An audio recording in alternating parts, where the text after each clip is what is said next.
Buenos días, el tema que les voy a presentar es riñón, hecho por mi persona, Diana Criollo, el docente, el doctor Jorge Castillo. Vamos a tener como objetivos identificar las anomalías congénitas del riñón y los uréteres, conocer los pseudotumores renales, comprender las diferentes enfermedades renales y la importancia de las pruebas de imagen para su diagnóstico. Vamos a iniciar con las anomalías congénitas renales en número, que es la agenesia renal. Agenesia es la ausencia, puede ser de uno o de los dos riñones. La agenesia bilateral es muy rara e incompatible con la vida y afecta a aproximadamente uno de cada 4.000 nacidos vivos, mientras que la agenesia renal unilateral afecta a uno de cada 500 nacidos vivos, tiene una mayor predilección por el sexo masculino. El riñón que vamos a poder ver, vamos a poderlo ver aumentado de tamaño. Esto es debido a que va a intentar compensar lo que es la ausencia del otro, y las personas que lo padecen van a ser asintomáticos y va a ser lo que es un hallazgo casual. En esta primera imagen que vemos aquí es una tomografía computarizada en un corte axial, en donde podemos ver lo que es el riñón derecho, pero no existe lo que es el riñón izquierdo. Asimismo, en esta tomografía computarizada en, en una reconstrucción coronal, podemos ver lo que es la presencia del riñón izquierdo y lo que es la ausencia del riñón derecho. Ahora vamos con las anomalías de posición. Tenemos lo que es la ectopia renal simple y la ectopia renal cruzada, que les voy a explicar un poquito más adelante. La ectopia renal simple, el riñón no se encuentra en su posición habitual, es decir, no se encuentra en lo que es en la fosa renal lumbar. Puede encontrarse intratorácico, eh, subdiafragmático o pélvico. Vamos a ver en esta imagen que es una RM en un corte sagital, en donde podemos ver que la flechita amarilla nos está mostrando lo que es el riñón que se encuentra intratorácico. Acá vamos a tener una tomografía computarizada en una reconstrucción coronal con contraste, en donde se ve lo que es la presencia de los riñones subdiafragmáticos. Aquí vemos los riñones subdiafragmáticos. Ahora vamos a tener lo que es la ectopia renal cruzada, que es una anomalía congénita en la que uno de los riñones va a cruzar lo que es la línea media del cuerpo y se va a localizar en el lado opuesto. Es decir, vamos a encontrar a los dos riñones en el mismo lado del cuerpo. Vamos a tener lo que es la ectopia renal cruzada no fusionada y la ectopia renal cruzada fusionada, la cual va a ser más común. En esta imagen vamos a ver una tomografía computarizada con contraste en un corte axial, en donde vamos a evidenciar lo que es la presencia de lo que del riñón derecho, en lo que es en el lado izquierdo, y la fusión con el riñón izquierdo. De igual manera, en esta radiografía vamos a poder evidenciar que el riñón derecho se encuentra en el lado izquierdo fusionado con el riñón izquierdo. Ahora vamos a tener lo que son las anomalías en difusión. Tenemos lo que es a un riñón en herradura, que es una malformación congénita en la que los dos riñones están funcionados en sus polos inferiores, formando una estructura en forma de U o herradura. Tiene una prevalencia en uno de cada 500 personas en todo el mundo. Macroscópicamente vamos a poder ver aquí los riñones, incluso que tienen lobulaciones y que están fusionados en su polo inferior. En esta tomografía computarizada, en esta reconstrucción coronal, vamos a poder evidenciar que en sus polos inferiores de los riñones se van a encontrar fusionados. Acá les traje un video para poderles mostrar cómo se vería también lo que es un ejemplo de los riñones en herradura. ¿Qué tal, mi gente? Buenas noches. Paciente joven, 27 años de edad, tomografía axial y coronal. Vean esto. Esos son los dos riñones, izquierdo y derecho. Acá, ¿está viendo esto? Los riñones están unidos, unidos. ¿Dónde están unidos? En el polo inferior. Este es el polo superior. Están unidos en el polo inferior, en la línea media. ¿Cómo se llama eso? Se llama riñón en herradura. Bueno, como ya les mostré, esto sería lo que es el ejemplo de lo que es riñón en herradura. Ahora vamos con las anomalías en el tamaño, que tenemos lo que es la hipoplasia renal, es decir, un riñón congénitamente más pequeño. En esta tomografía computarizada, en una reconstrucción coronal con contraste, podemos evidenciar lo que es la presencia de los dos riñones, pero evidentemente podemos ver que el riñón derecho se encuentra con una disminución muy notable de su tamaño en comparación con el riñón izquierdo. En esta tomografía computarizada en un corte axial, podemos evidenciar también que existe lo que es una disminución en el tamaño del riñón izquierdo y lo que es la presencia del riñón derecho. Incluso en este riñón izquierdo podemos evidenciar que se encuentra lo que es una hiperdensidad que podría ser un cálculo. Ahora vamos con las anomalías de la forma. Tenemos lo que es la columna de Bertin prominente, que es el tejido cortical que se extiende hacia lo que son las papilas renales y puede confundirse con una masa renal, por lo que puede decirse que este es un pseudotumor renal. Está en el 50% de la población sana y son bilaterales en un 20%. Aquí les traje lo que es una imagen donde podemos ver que el riñón tiene una corteza y también tiene una médula. Entonces, como podemos ver en el dibujo, la corteza está con negrito. Entonces, podemos ver que aquí existe lo que es una prominencia hacia lo que es hacia los senos renales.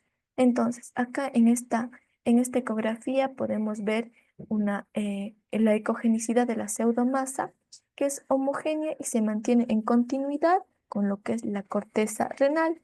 En esta tomografía computarizada, en una reconstrucción coronal, podríamos evidenciar también que una columna hipertrofiada en el riñón izquierdo eh, que tiene características idénticas a lo que es a la corteza normal, adyacente a la corteza normal. Listo. Ahora vamos con lo que es la lobulación fetal. Esta también se considera lo que es un pseudotumor renal. Se da por lo que es la fusión incompleta de los lóbulos renales durante el desarrollo.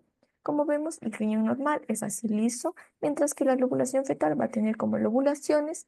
Si bien todos sabemos que el riñón al nacer tiene estas lobulaciones y conforme vamos creciendo se va madurando. Entonces, en el caso de las personas con lobulación fetal, todavía prevalece lo que es estas lobulaciones. No causa ningún signo ni síntoma en el paciente, más bien este es un hallazgo de casualidad.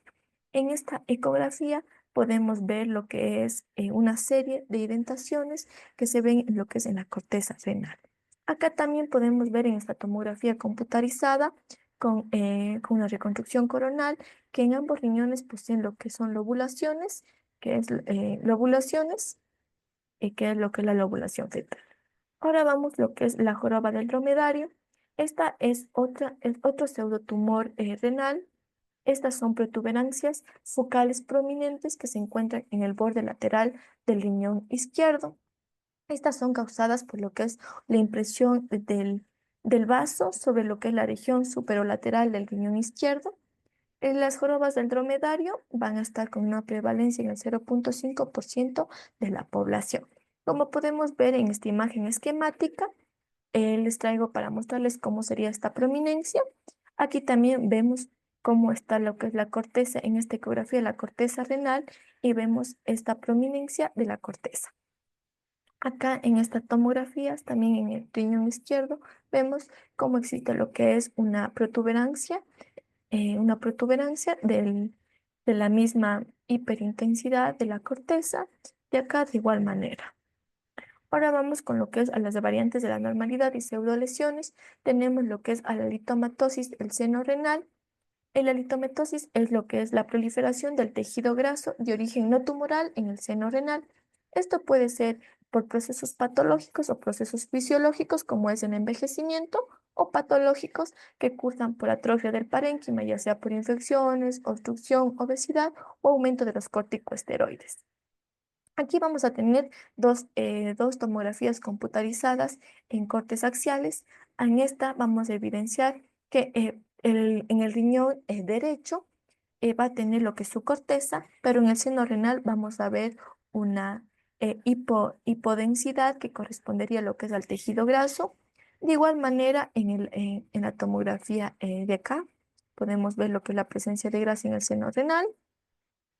La duplicación ureteral. La duplicación ureteral es común y se encuentra más asociada a lo que es al tracto urinario y ocurre aproximadamente en el 1% de la población. La duplicación puede ocurrir de forma unilateral o bilateral y puede ser parcial o completa. Vamos a ver en esta radiografía en donde que nos muestra un doble sistema piel ureteral bilateral, dos uréteres a los dos lados. Acá vamos a ver también una radiografía abdominopélvica, en donde podemos ver que en el lado izquierdo van a encontrarse doble uréter y en el lado derecho va a estar solo un único uréter. Ahora vamos con el megauréter. Pues vamos a tener un megauréter primario y un megauréter secundario. El megauréter primario no tiene etiología obstructiva. Esto se da principalmente porque existe un segmento aperistáltico, es decir, se pierde lo que es la peristalsis y se da más comúnmente en lo que es en el tercio distal, aunque puede ocurrir en cualquier zona del uréter. Tenemos al meguréter secundario que se da por el reflujo vesicoureteral o por infecciones repetidas, por estenosis o por tumores. Vamos a ver lo que es en esta tomografía computarizada, que está con una reconstrucción coronal, la presencia de lo que es, primero, en los dos riñones existe lo que son hiperdensidades que corresponderían a lo que es cálculos, y en el uréter izquierdo, en su tercio, como decíamos, en su tercio medio, podríamos evidenciar lo que es una dilatación. Mientras que en esta tomografía computarizada en reconstrucción coronal vamos a poder evidenciar que el uréter derecho va a tener un gran aumento en su diámetro, entonces que correspondería a un meuréter.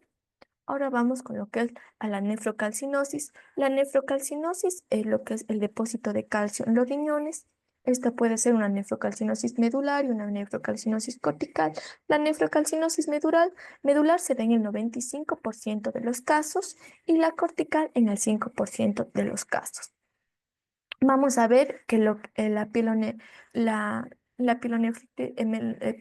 pielonefrocalcinosis medular, vamos a encontrar lo que es eh, hiper, eh, hiperdensidades en lo que es en la médula, como podemos evidenciar en esta tomografía en reconstrucción coronal, en donde nos está mostrando estas flechitas azules. Esta nefrocalcinosis cortical también vamos a poder, como dije, es menos frecuente, vamos a poder ver hiperdensidades en la corteza renal, como vemos en ambos lados. Ahora vamos a los cálculos. Tienen una prevalencia del 5% en las mujeres y el 12% en lo que son en los hombres. Vamos a ver que pueden estar formados de cristales de estruvita, de cristales de oxalato de calcio o cristales de urea. Vamos a ver en esta tomografía computarizada en un corte axial lo que es la presencia de dos hiperdensidades en los riñones que corresponderían a lo que son a los cálculos renales. Acá también vamos a ver lo que es una litiasis renal, en esta ecografía, una litiasis renal que está mostrando esta imagen, esta flechita, perdón, que se vería lo que es hiperecogénica y en su parte posterior que está mostrando esta flechita, lo que es la sombra acústica. Tenemos otra imagen en tomografía computarizada en una reconstrucción coronal, en donde vemos unos pequeños cálculos, unas pequeñas hiperdensidades en lo que es en el polo superior y en el polo inferior del riñón izquierdo. Vamos a tener lo que es la glomerulonefritis. La glomerulonefritis, lo que es la inflamación de lo que es del glomérulo, en hallazgos de imágenes va a ser muy inespecífico, aunque podremos encontrar lo que es una pérdida en la diferenciación, por ejemplo, en esta ecografía, la pérdida de la diferenciación entre lo que es la corteza y entre lo que es la médula, y también vamos a observar lo que es, en algunos casos, edema. En esta tomografía computarizada, en un corte axial, vamos a poder evidenciar un aumento variable en la ecogenicidad parenquimatosa que nos muestra lo que es las flechitas o una hipodensidad difusa con el retraso en la captación de contraste. Vamos lo que es una necrosis cortical renal.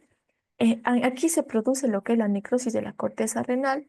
Su pronóstico es malo y sin tratamiento y sin tratamiento esto puede causar en un 50% lo que es mortalidad. La mayoría se da por complicaciones obstétricas o también por lo que es el síndrome urémico. En estas tenemos dos tomografías computarizadas, la una en un corte axial y la otra en una reconstrucción coronal. En esta, en esta corte axial vamos a poder evidenciar una hipodensidad en lo que es en la corteza de ambos riñones. De igual manera, en esta otra imagen podemos ver una hipodensidad en lo que es en las cortezas de los dos riñones. Ahora vamos lo que es una necrosis papilar renal. La necrosis papilar renal se da por la muerte de las células y del tejido en la médula y las papilas renales. Vamos a tener que se pueden presentar de diferentes formas, como le muestro en esta imagen esquemática. La A es lo normal, mientras que perdón, esta es la normal, mientras que la A se le dice huevo en copa, como vemos, se refiere como un huevo en copa. La B nos refiere a lo que es una excavación fornicial unilateral. La C, también una excavación fornicial, pero bilateral. La D, la D consiste en lo que es en una sombra en anillo y la E, un cáliz en porra. Aquí, como podemos evidenciar en estas dos tomografías, podríamos decir que la de aquí sería esta sería una necrosis papilar y se podría decir que tiene lo que es un patrón de lo que es una, una excavación fornicial bilateral. Y la de acá, de igual manera, ahora vamos con lo que es las enfermedades renales. Tenemos lo que es la pielonefritis aguda, la cual es una infección bacteriana de la pelvis y del parénquima renal, principalmente por lo que es el virus de la bacteria de Escherichia coli, lo que es el Proteus, las especies de Klebsielas, lo que es especies de Enterobacter, y se observa con mayor frecuencia en mujeres jóvenes. En esta imagen, es una tomografía computarizada en un corte axial. Vamos a poder evidenciar lo que es que el riñón derecho va a tener una baja atenuación en su polo inferior, que nos dice que es compatible con pielonefritis aguda. Acá también vamos a ver que en esta tomografía, en una reconstrucción coronal, el riñón izquierdo va a tener una baja atenuación. Ahora vamos con lo que son las enfermedades renales, la pielonefritis crónica, nefropatía por desuso. Esta es una forma de pielonefritis que presenta secuelas prolongadas de una infección renal. Los hallazgos de imágenes más comunes vamos a encontrar lo que es la cicatrización renal, la atrofia renal, el adelgazamiento de la corteza, la hipertrofia compensadora del tejido normal residual, el engrosamiento y la dilatación del sistema calicial y la simetría renal general. En esta imagen, la primera, que es una reconstrucción multiplanar coronal de TC en fase corticomedular, vamos a ver que el riñón izquierdo va a tener una clara disminución de su volumen y va a contener un contorno abollonado, como podemos ver. En la ecografía de la imagen B, es un paciente con pielonefritis crónica focal, en donde nos está mostrando la imagen que muestra un detalle de la dilatación del cáliz subyacente a la zona de un adelgazamiento cortical. Ahora acá vemos en esta ecografía, en esta imagen C, nos muestra un riñón que se encuentra pequeño de tamaño con dos zonas de adelgazamiento. Ahora vamos con lo que son las enfermedades renales. Otra es lo que es la pielonefritis santurogranulomatosa. Esta es una infección crónica del riñón que se encuentra caracterizada por su destrucción del parénquima y la sustitución con macrófagos que se encuentran rellenos de grasa.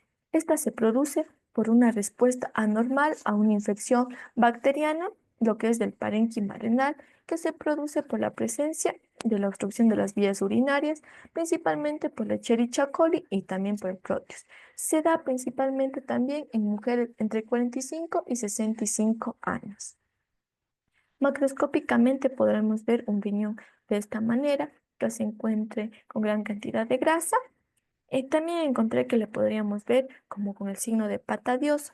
¿Por qué? Porque nos dice que en un corte transversal o axial vamos a poder ver lo que es la disposición de múltiples nodulaciones, múltiples espacios redondeados que serían como hipodensos, y que estos corresponderían como las patitas del oso. Ahora vamos a la pielonefritis enfisematosa. Esta es una afectación aguda y necrotizante del parénquima renal y los tejidos perirenales que está causada por uropatógenos gram negativos, principalmente la Escherichia coli y el Proteus, creando una infección y produciendo gas. Esto es más frecuente en mujeres y en personas diabéticas. Aquí tenemos dos imágenes. La primera es las dos son tomografías computarizadas en un corte axial. Aquí en la primera imagen vamos a poder evidenciar que el riñón izquierdo se encuentra aumentado de tamaño y con una hipodensidad en su interior, muchas hipodensidades que corresponderían a lo que es al gas que se produce en la pielonefritis enfisematosa. Acá también podemos ver que en esta tomografía vamos a encontrar que el riñón izquierdo mismo se va a encontrar con lo que es hipodensidades, que serían lo que es el gas que se encuentra. Acá, igualmente, en esta tomografía computarizada, en esta reconstrucción coronal, el riñón izquierdo igualmente tiene zonas que se encuentran con gas, que se ven hipodensas. Ahora tenemos lo que es la tuberculosis renal. Esta es una de las más frecuentes después de de las tuberculosis extrapulmonares. La infección se da por lo que es el Mycobacterium tuberculosis y este llega a lo que es a los riñones por vía hematógena después de lo que es del foco principal, que muy comúnmente es lo que es el foco pulmonar. Los principales cambios del riñón en el que es en la tuberculosis van a ser lo que es la necrosis papilar central, como vemos acá en esta imagen esquemática, la necrosis fornicial unilateral, la papilitis, las calcificaciones parenquimatosas, las erosiones, abscesos o abscesos abiertos a la vía. También abscesos con extensión perirenal, cáliz amputado, estenosis del infundíbulo con caliectasias, hidronefrosis, engrosamiento urotelial o fibrosis pélvica. En esta imagen, que es una MPR sagital en TC, en fase nefrográfica, que nos muestra una afectación, lo que es en el polo superior por tuberculosis, con formación, nos dice, de paredes gruesas y dilatación de sus cálices. Acá también tenemos lo que es una tomografía computarizada en un corte axial, en donde se evidencian múltiples calcificaciones en el riñón derecho y también nos da un riñón como en forma de masilla. Ahora vamos a lo que son a la peritis incrustante. Esta es la incrustación de cristales de estrubita en la pared del sistema pielocalicial que se pueden extender hacia lo que es el ureter. La primera imagen es una ecografía. Como podemos ver, las flechas nos están mostrando lo que es la hiperecogenicidad de los cristales que bordean al urotelio. Y en esta imagen ve que es una tomografía computarizada en un corte axial.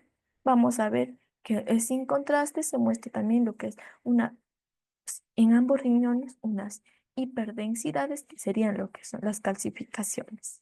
Ahora vamos con la enfermedad quística renal.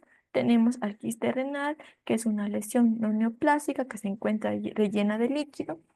Todas las lesiones quísticas deben valorarse según los criterios de Bosniak, que ya les voy a comentar un poquito más adelante de qué se tratan estos. Como vemos en esta primera imagen esquemática, vemos al riñón y cómo sería lo que es un quiste. En esta ecografía vamos a ver contenido anecoico, que sería lo que es el quiste, y vamos a ver que tiene los contornos bien definidos, que se encuentra en lo que es en un polo del riñón. Ahora acá en esta tomografía computarizada en un corte axial, también vamos a apreciar lo que es los dos riñones, y en el riñón izquierdo vamos a ver lo que es una hipodensidad que es compatible con lo que es un quiste renal, tiene bordes muy definidos. Ahora acá en esta ecografía vamos a poder ver una gran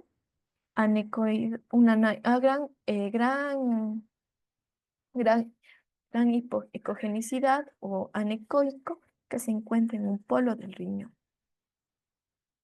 Acá también en una tomografía computarizada, en un corte coronal y en un corte sagital, vamos a poder evidenciar en la primera que el riñón derecho en su polo superior se encuentra una gran masa, que sería lo que es un quiste, porque está lo que es hipodenso, y acá también en esta reconstrucción sagital vemos lo que es que en el polo superior del riñón se encuentra una hipodensidad, que sería lo que es el quiste.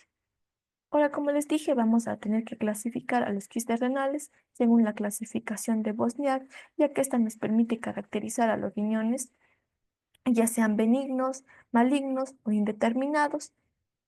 Por ejemplo, en la clasificación 1, en donde lo que es, van a ser quistes con contenido líquido, una pared de bien definida y fina, con menores de 1 milímetro de grosor y no captantes, que tienen una probabilidad de malignidad del 0%.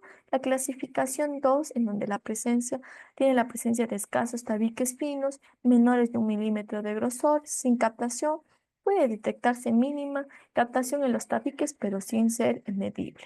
También tiene quistes hiperdensos y homogéneos mayores a 20 unidades Hounsfield por TC y no captantes, que también tienen una probabilidad de malignidad del 0%. Cuando clasificamos los quistes y nos dan que están en clasificación 1 o 2, estos no necesitan ser revaluados, pero los que estén en una clasificación 2F, que van a presentar múltiples tabiques finos menores de 1 milímetro de grosor, puede existir algún tabique o parte de la pared que se encuentre mínimamente engrosado, una ausencia en la captación, o puede detectarse mínima captación en los tabiques sin ser medibles, con una probabilidad de malignidad del 15%. Estos ya deben ser evaluados activamente, porque tienen un 15% ya de malignidad. Mientras que la clasificación 3, que se van a evidenciar como engrosamiento de los tabiques o de la pared que muestra captación de contraste, que tiene una probabilidad de malignidad del 50%. Asimismo, la clasificación 4, que tiene lo que son nódulos independientes de tabiques o de la pared que captan contraste, que tienen una probabilidad de malignidad del 90%. Estos dos requieren lo que es ya cirugía, eh, porque tienen una alta probabilidad de malignizarse. Ahora vamos lo que es a las enfermedades quísticas del seno renal. Cuando se extiende hacia el seno renal es un quiste parapiélico, y cuando es originario de los linfáticos es un quiste peripiélico, que es múltiple y bilateral.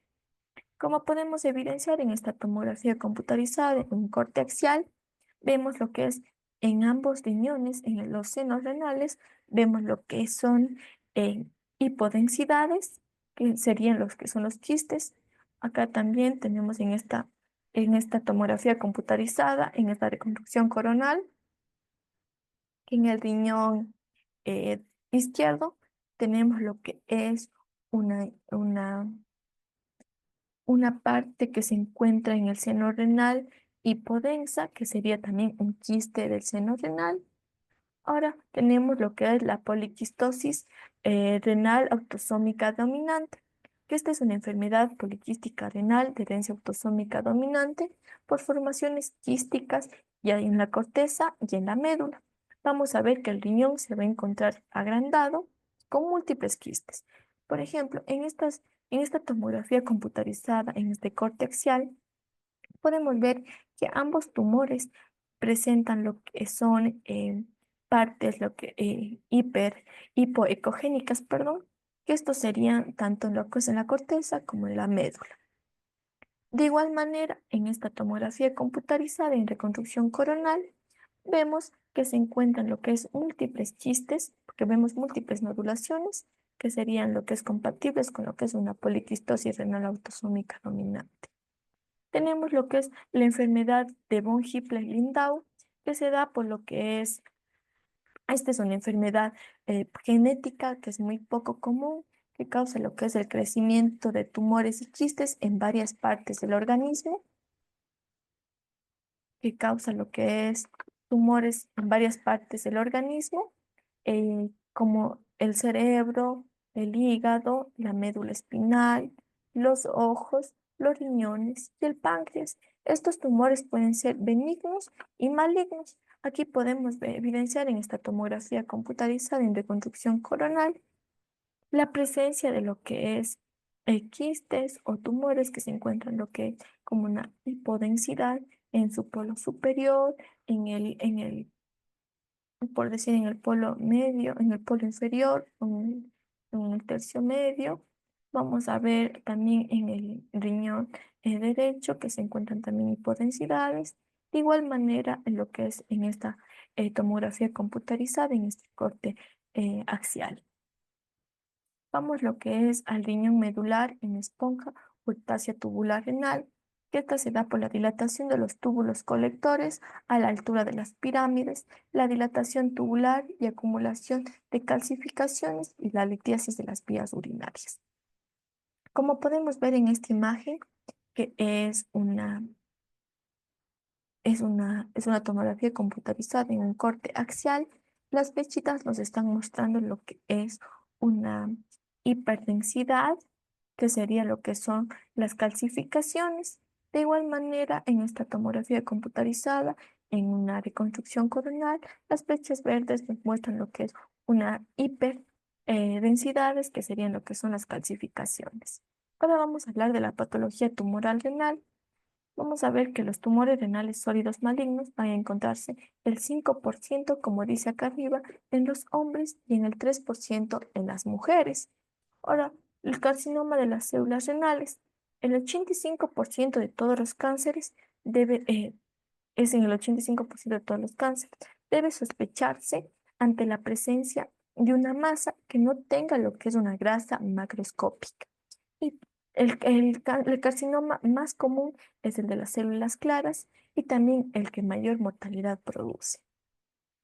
En esta imagen, que es en una tomografía computarizada, en un en una reconstrucción coronal, podemos evidenciar lo que es una masa que nos dice que se encuentra con realce arterial, con áreas de calcificación que se encuentran dispersas en su interior, que surgen de la corteza polar, medial e inferior del riñón derecho, como podemos evidenciar en donde estoy señalando, y presenta lo que son amplias áreas centrales sin realce que están asociadas con la acumulación de grasa. Como podemos ver aquí, indicamos esas áreas que no se encuentran realzadas.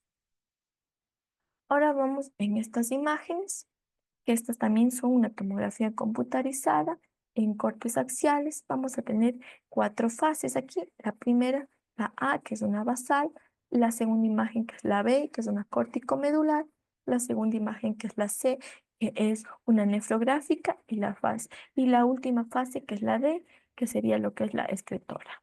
Vamos a ver que aquí se identifica una lesión que en la flechita nos está mostrando en cada imagen, de 4 centímetros en la valva anterior del polo superior del riñón izquierdo, en donde se presenta una leve captación de contraste, como vamos viendo, homogénea y progresiva, que esta va a corresponder con un carcinoma de las células renales papilares. Y ahora vamos a tener lo que son las metástasis, que son lesiones sólidas, múltiples y bilaterales. Primero tenemos que preguntar al paciente si tuvo un antecedente de tumor de pulmón, de mama, del tracto gástrico o del melanoma, que pueden causar lo que son la metástasis hacia los riñones. Como podemos ver en estas eh, tomografías computarizadas, la una en reconstrucción coronal y esta en un corte axial, que vamos a ver una masa poco realzada y mal definida, que se va a encontrar lo que es en el riñón izquierdo en ambas imágenes, que nos dice que mide de 50 por 42 milímetros. Se observan varias linfadenopatías con una desviación estándar máxima de 25 milímetros en las regiones paraórticas izquierda. La mayoría se presenta con cambios necróticos internos. Vamos a tener lo que es el angiomiolipoma, que estos son tumores de origen mesenquimal, de músculo, grasa y vasos. Esta se encuentra aislada, está asociada a lo que es la esclerosis tuberculosa y cuando es sintomática cuando es mayor a 4 centímetros. Algunas complicaciones de estas va a ser el sangrado. En esta tomografía computarizada en este corte axial podemos ver múltiples angiomiolipomas típicos con áreas de componente graso macroscópico. Como podemos evidenciar aquí, encontramos lo que es muchas áreas hipodensas, que serían lo que es por lo que es la grasa que se encuentra en estos espacios. Tenemos lo que es aloncocitoma, que es muy infrecuente, se da entre 3 al 5%. Esto no se puede diferenciar con fiabilidad de los carcinomas de las células renales. Vamos a ver en esta tomografía computarizada que lo que es que en el corte axial, en el riñón derecho, en el polo superior, vamos a encontrar una cicatriz estrellada central, como pueden ver, que tiene una baja atenuación, pero no tiene ninguna calcificación. Y esto sería todo en cuanto a lo que es a la patología de los riñones. Muchas gracias. Buenos días. Bueno, vamos a continuar con lo que es la patología de vía urinaria y la vejiga. Está hecho por mi persona, Dayana Criollo, docente, doctor Jorge Castillo. Como objetivos tenemos conocer las principales afecciones del tracto urinario superior e inferior y la importancia de las pruebas de imagen para su diagnóstico. El tracto urinario superior va a estar formado por las estructuras anatómicas que son los cálices, el infundíbulo, la pelvis renal y los uréteres, que podemos ver en esta imagen. Y los uréteres se van a dividir a su vez en una zona lumbar, en otra sacra, pélvica e intramural. Las pruebas de imagen más utilizadas es la ecografía, cuando existe una dilatación del sistema excretor.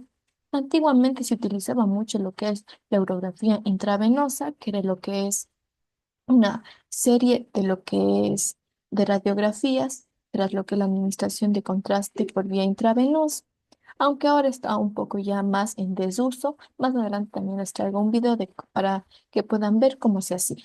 Ahora aquí les tengo dos imágenes. Esta es una tomografía computarizada en una reconstrucción coronal, donde podemos ver los riñones, la pelvis renal. Esta también es una uro-TC. Tenemos unos cortes axiales en donde se pueden ver en la primera imagen una hiperdensidad en ambos riñones, podrían ser lo que es cálculos. Vamos, ahora les voy a mostrar lo que les dije, como decía antiguamente, lo que es la urografía intravenosa. Radiografía, la primera imagen, la vamos a hacer luego de pasado un minuto de la inyección. O sea, vamos a poner el medio de contraste. El paciente tiene un catéter ya colocado. Vamos a conectar la primera jeringa y en el momento que empecemos a presionar el émbolo, a pasar el medio de contraste, comienza el tiempo y vamos a contar un minuto. Lo ideal es que tengamos un cronómetro, se llama fase nefrográfica o nefrograma. En esta fase, la corteza renal, que es donde están las arterias y venas de los riñones, se llenan de contraste. El medio de contraste está pasando por la corteza renal. Por eso se ve en blanco en este caso, radio opaco, ¿verdad? En el tejido. El contraste ya se empieza a excretar de los riñones y no podemos visualizar esta fase. Entonces debemos tener bien pendiente que la inyección debemos hacerla en un minuto o menos. Ok, luego de un minuto, vamos a hacer 5 minutos. Los tiempos son un minuto, 5 minutos, 15 y 25 en cuanto a la excreción. Luego de que hagamos los 25, que se hacen de pie, vamos a ver imágenes ahora en un momentico. Después de los 25 minutos, entonces vamos a proceder a que el paciente llene su vejiga tomando agua y luego hacemos una imagen con la vejiga llena y luego una vejiga vacía. Hay excreción, o sea, va bajando el medio de contraste, que es lo que se ve blanco, por los uréteres y llega hasta la vejiga. Igual por este lado. En este caso aquí que se interrumpe, no es que haya obstrucción ni nada, porque aquí vemos medio de contraste, o sea que simplemente va bajando de a chorros. Hay un chorrito que pasó primero y va llegando aquí a la vejiga. Y en este caso comenzó a excretar de nuevo y va recorriéndolo. Si vemos, Entonces vemos la de los 15 minutos. Vemos aquí que está un poco más completo. Por eso se hacen varias imágenes y lo que debemos es demostrar esto, que el contraste está fluyendo. Ya en caso de que haya... Ya. Pues como vimos, este es lo que es la urografía intravenosa que en, se realiza una secuencia de radiografías en 1 minuto, en 5 minutos, en 15 minutos, en 25 minutos, que nos sirve para ver cómo es el flujo del contraste a través de lo que es del riñón, de lo que es del uréter, hasta llegar a lo que es a la vejiga. Acá también les traje lo que es un video que nos va a mostrar, que está en TC, que nos va a mostrar lo que es sistema, el sistema urinario superior e inferior.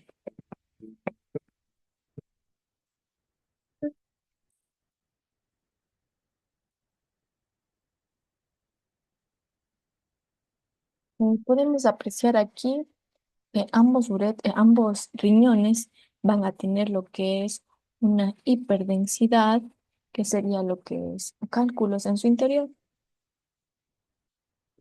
Ahora vamos con lo que es la radiografía de la obstrucción urinaria. Esta se puede dar por cálculos, también por una obstrucción mecánica como coágulos, bola de hongos, papilas sueltas, endometriosis, improntas vasculares, por varices, malformaciones vasculares, también tumores de la vía urinaria, tanto malignos como benignos, los benignos como el pólipo fibroepitelial, malignos como el tumor uroepitelial, metástasis o las sarcomas, la inflamación o infección por tuberculosis, esquistosomiasis o la malacopaquia. Vamos a tener alteraciones funcionales en la vejiga neuroendógena o la disfunción de la unión pielo-ureteral.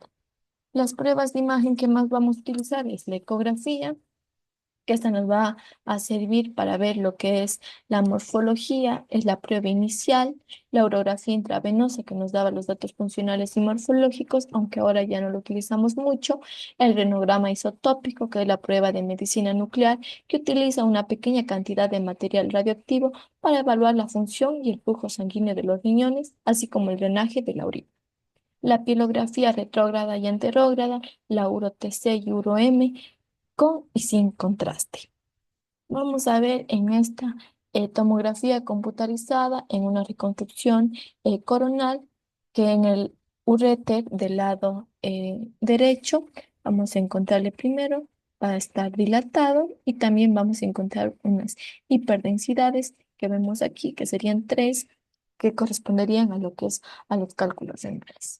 Acá también vemos otro cálculo que está en lo que es en el tercio distal del uréter, casi llegando a lo que es a la vejiga. Las infecciones, tenemos lo que es a la malacopaquia. Esta es una reacción granulomatosa por infección crónica, principalmente por lo que es Escherichia coli, aunque también puede ser causada por lo que es el Proteus. Es más habitual en la vía urinaria inferior, es decir, en la vejiga urinaria, también lo que es en el uréter distal. Las técnicas que vamos a utilizar en esta es la urografía intravenosa, en donde vamos a identificar masas submucosas, la ecografía, en donde se puede ver lo que es hidronefrosis, o en una TC, en donde vamos a ver lesiones sólidas con captación de contraste. En esta imagen, que es una tomografía computarizada en un corte axial, vamos a ver que existe un engrosamiento asimétrico de la pared vesical del lado izquierdo y va a tener también múltiples masas intraluminales que son polipoides. Ahora vamos con las afecciones inflamatorias que van a ser la pielitis y la uretritis quística. Esta es una afectación litiásica por acumulación de sustancias proteicas de pequeños quistes, y estos se van a resolver espontáneamente. En esta imagen es una pilografía retrógrada por el conducto ilial, en donde vamos a ver múltiples defectos de represión a lo largo de lo que es del uréter, como vemos aquí, y la pelvis renal, que se encuentran en el lado izquierdo, va a ser un aspecto típico de lo que es la pilureteritis quística. La patología litiásica, pues los cálculos. En el adulto en un 3 y un 4% va a tener lo que es cálculos renales. En Cuenca, entre el 2019 y el 2021, la prevalencia de litiasis renal fue de un 67,07% en el sexo masculino y un 32,92% en el sexo femenino. Los cálculos se forman cuando la orina contiene niveles altos de ciertas sustancias como el calcio, el oxalato y el ácido úrico que no pueden ser diluidos adecuadamente por el líquido de la orina. También tiene una etiología multifactorial e implica factores genéticos, ambientales, raciales, de edad o etcétera. Pues para pedir lo que es una prueba de imagen, tenemos que ver en los síntomas y signos que tiene el paciente.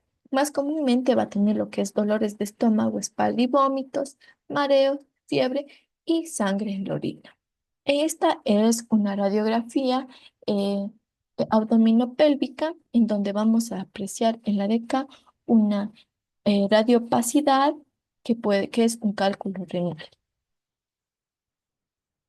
Como vemos acá en esta es una tomografía computarizada en un corte axial, donde vamos a evidenciar que en el riñón derecho una pequeña hiperdensidad que correspondería a un cálculo. De igual manera vamos a ver en esta tomografía en una reconstrucción coronal que en el lado derecho vamos a encontrar lo que es una hiperdensidad en su polo inferior.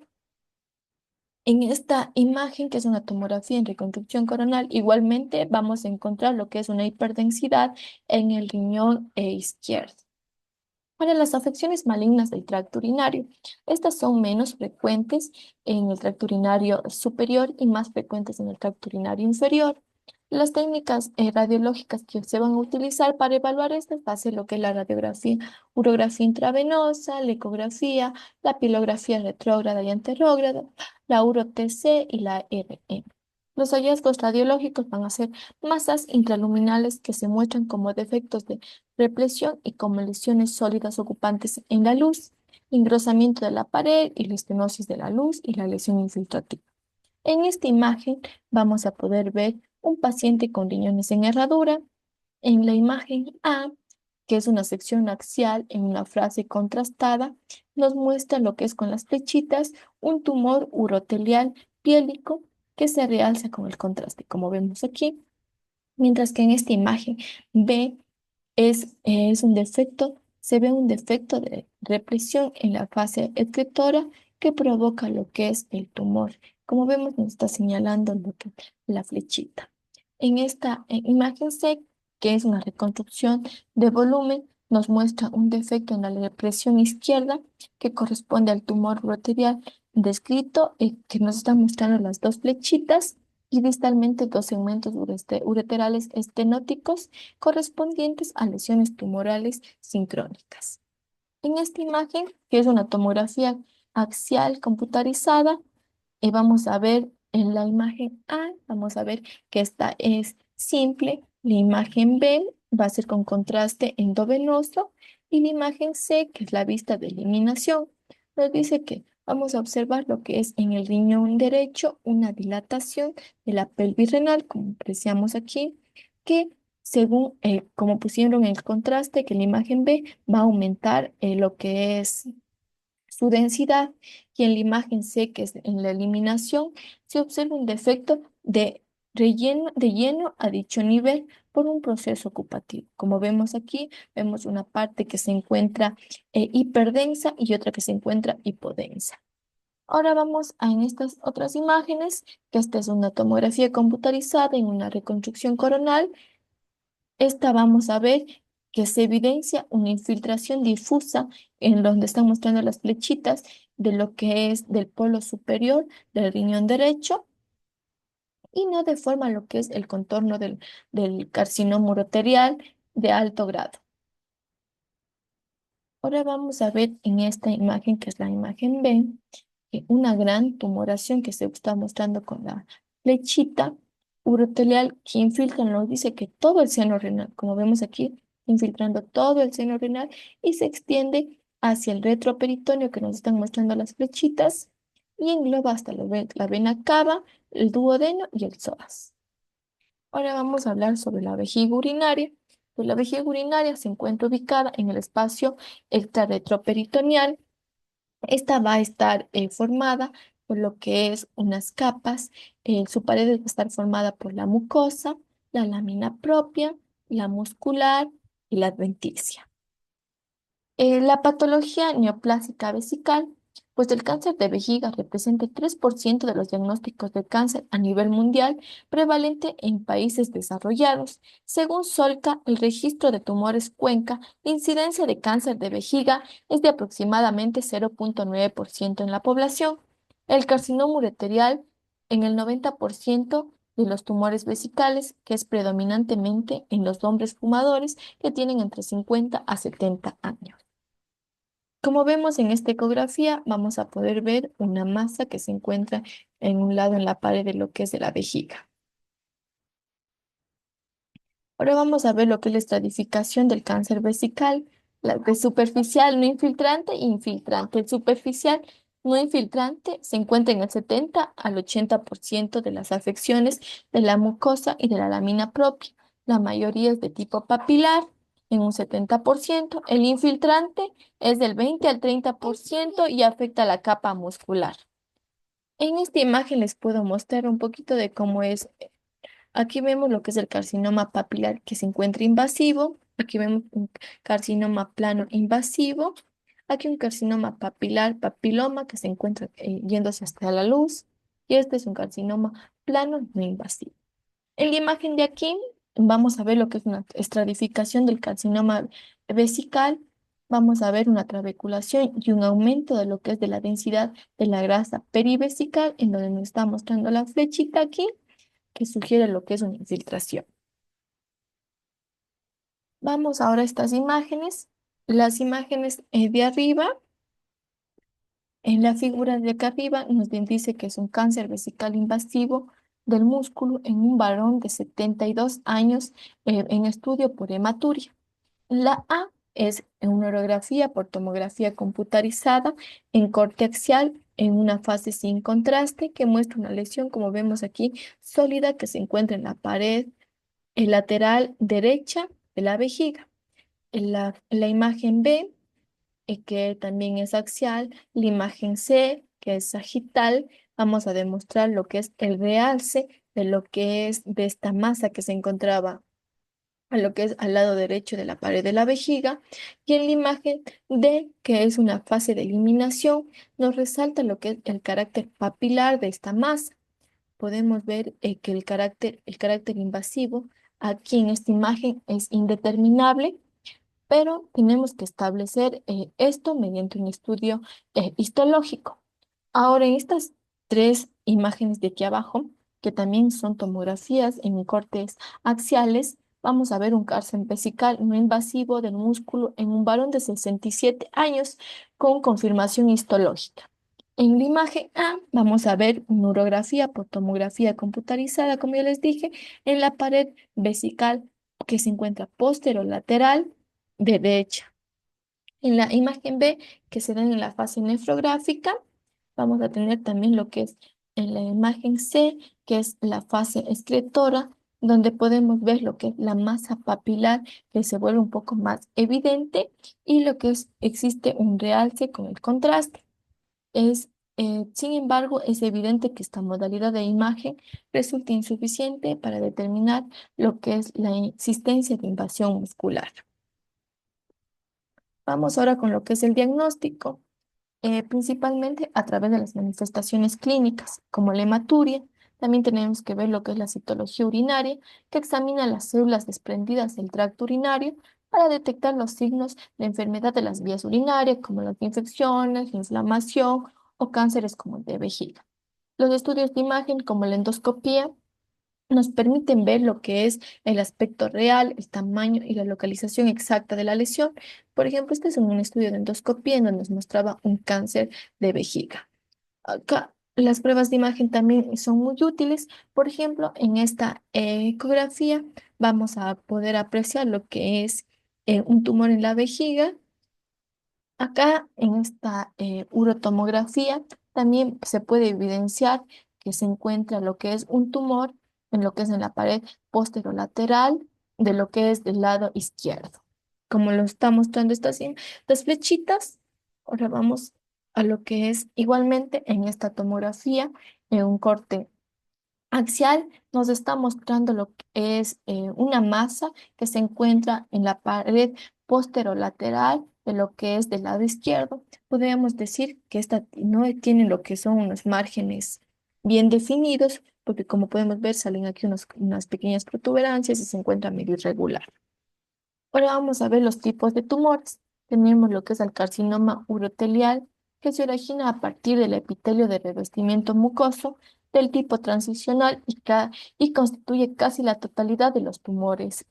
Ahora tenemos lo que es el carcinoma de las células escamosas, que es menos del 5%, tiene como factores de riesgo las infecciones del tracto urinario crónica o las recurrentes. Los hallazgos radiológicos aquí no van a ser específicos, por lo cual para diferenciar entre los diferentes tipos de cáncer vamos a necesitar lo que es un estudio de histología. El adenocarcinoma y tumor de las células pequeñas también son tumores, pero son muy infrecuentes.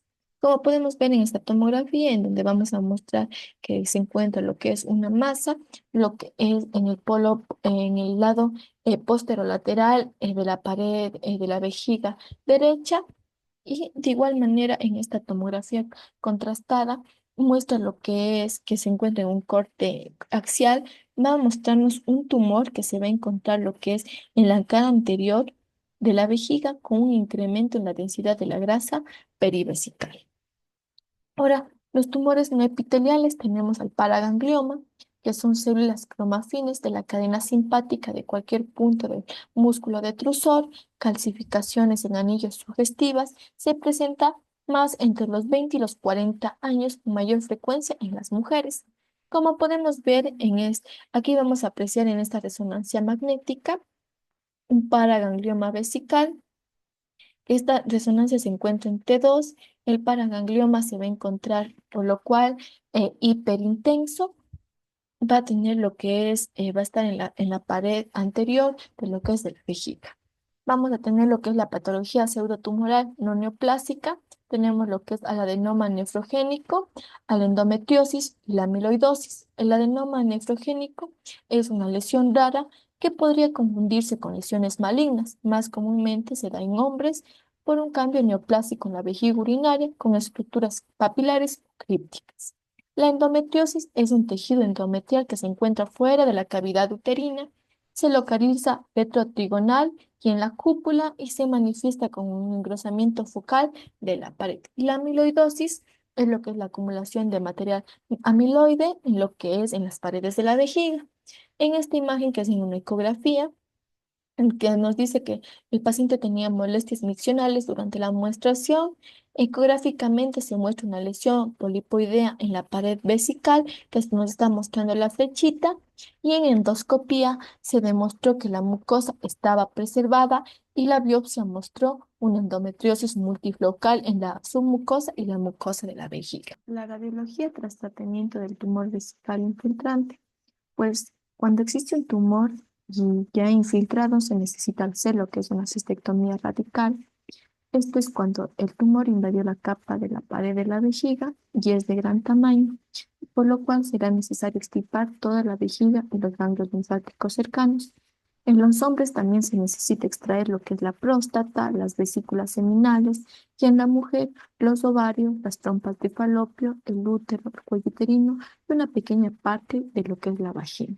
En este video voy a mostrarles un poquito de cómo sería lo que es este procedimiento y lo que es también cómo el cirujano crea una nueva vía para lo que es la eliminación de la orina.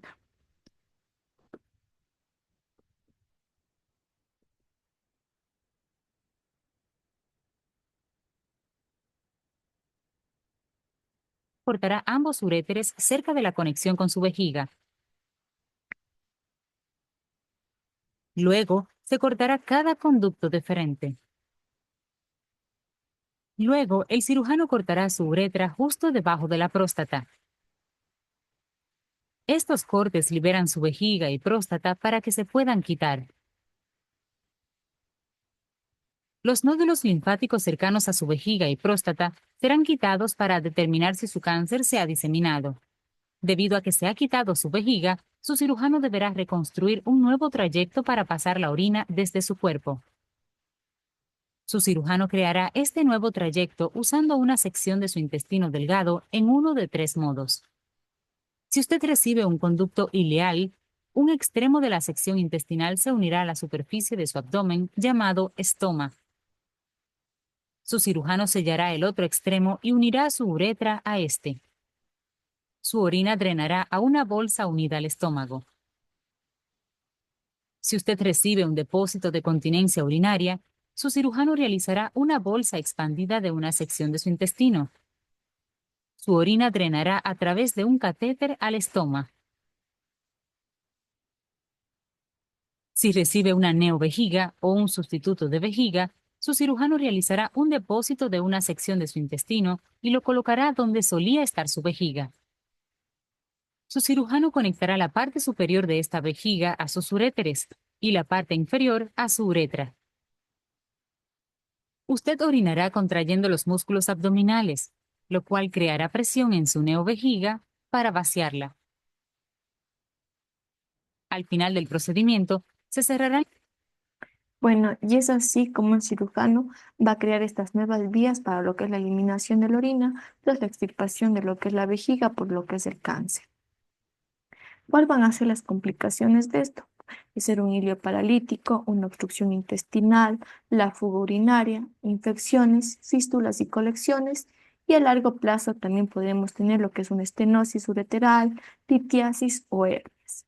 En esta imagen, que es una radiografía, vamos a poder ver un conducto ileal que nos está mostrando con la flecha que aboca a un estoma cutáneo, que como ya vimos en el video, lo que es significa que se retiró lo que es la vejiga y se cogió un pedazo de intestino y se conectó los uréteres hacia lo que es hacia la pared abdominal para poder eliminar la vejiga por este medio.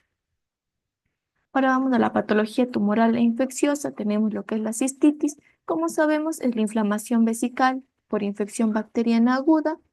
Necesitamos lo que es un diagnóstico clínico y también hallazgos, ya que los hallazgos radiológicos van a ser inespecíficos. Las técnicas de imagen se van a utilizar más comúnmente para excluir obstrucciones, cálculos o sospecha de una vejiga neurogénica. Vamos a ver cómo se ve una vejiga neurogénica en una tomografía. Análisis de primer vistazo de esta tomografía de abdomen, un poquito de derrame pleural del lado izquierdo. Acá tenemos el hígado, el vaso, el estómago, la vesícula biliar, el páncreas y aquí empezamos con el problema, los riñones. El riñón derecho, si se fijan, tiene una dilatación del sistema calicial, incluso también del uréter ipsilateral, es decir, del mismo lado, y aquí lo podemos ir siguiendo hasta su unión con la vejiga. La vejiga también tiene un problema, si se fijan, esas microlobulaciones en la pared no son normales. Incluso vamos a hacer un poco de zoom. Aquí vemos cómo es el contorno de la pared con esas pequeñas evaginaciones que presenta. Eso es característico de una vejiga neurogénica. Como vimos, aquí en el video nos explica cómo se vería una vejiga neurogénica. Tenemos otra patología que es la cistitis enfisematosa, que esta es rara pero mortal, incluso puede progresar a sepsis. Se causa principalmente por lo que es la Escherichia coli o la Klebsiella pneumoniae. Está caracterizada por lo que es la presencia de aire en la pared vesical. En este video también vamos a poder ver lo que es en una tomografía, cómo se vería lo que es la cistitis enfisematosa.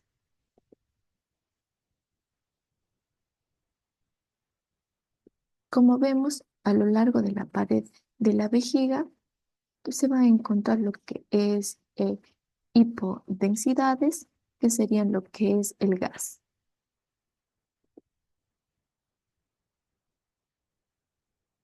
Tenemos la cistitis gangrenosa, que se da principalmente en personas con diabetes mellitus o inmunodeprimidos. Tenemos lo que es la patología tumoral infecciosa. Tenemos lo que es también la esquistosomiasis. Esta va a afectar lo que es al uréter y la vejiga. Vamos a poderle confirmar por el depósito de huevos en la pared que condiciona una respuesta granulomatosa con lesiones polipoides. Pues bien, tenemos un caso clínico que nos dice un varón de 11 años de edad. En exploración física se observan lesiones residuales de picaduras de insectos. Ante la sospecha de una afectación por esquistosomiasis, se solicitó una ecografía en donde se detectaron huevos de esquistosomas en una de las muestras de orina. En esta ecografía nos dice que se ve un engrosamiento que sí es evidente, nodulares vesicales, que es compatible con una esquistosomiasis vesical, y también, como ya nos comentó en el caso clínico, se detectaron huevos de esquistosomas en una muestra de orina, confirmando lo que es el diagnóstico de una esquistosomiasis. Y bueno, esto sería todo en cuanto a riñón y a patología de la vía urinaria.